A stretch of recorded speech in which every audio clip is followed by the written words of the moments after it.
फक्त हे स्कॅनर जे आहे, चार्लिंक्स वेबसाईट आहे, तिथे एक स्कॅनर आहे. त्या एका स्कॅनरने आपण प्रॉफिट मिळवू शकता. तुम्हाला जर काहीच नॉलेज नसेल शेअर मार्केटचं किंवा स्टॉक मार्केट, तरी काही फरक पडणार नाही.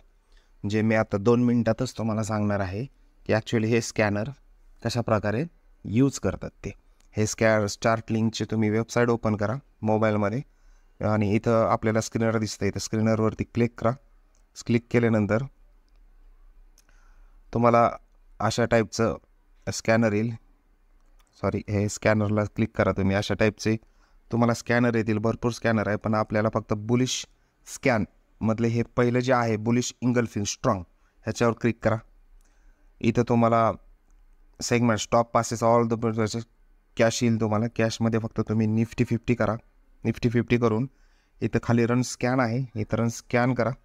तुम्ही इथं सेव्हसुद्धा स्कॅन करू शकता. म्हणजे नंतर तुम्हाला हे प्रोसेस दोनदा करायची आवश्यकता नाही आहे. ते लॉग इन केल्यानंतर तुम्ही ॲटोमॅटिक तिथं सेव्ह स्कॅन म्हणून आपल्याला ऑप्शन येतो आपल्या पोर्टफोलिओवर, तर तुम्ही तिथं जाऊनसुद्धा डायरेक्ट स्कॅन करू शकता.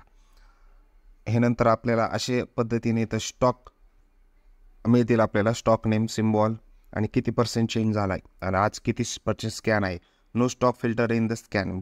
हे आज स्कॅन दाखवत नाही आहे, कारण आज मार्केट बंद असल्यामुळे हे स्कॅन दाखवत नाही आहे. फक्त हे तुम्ही करा आणि एकदा तुम्ही ह्याच्यामध्ये प्रॉफिट करून बघा, इन्व्हेस्टमेंट करून बघा. मग तुम्हाला आपोआप त्याचं नॉलेज येईल आणि तुम्हाला भरपूर कॉन्फिडन्स येईल. धन्यवाद मित्रांनो.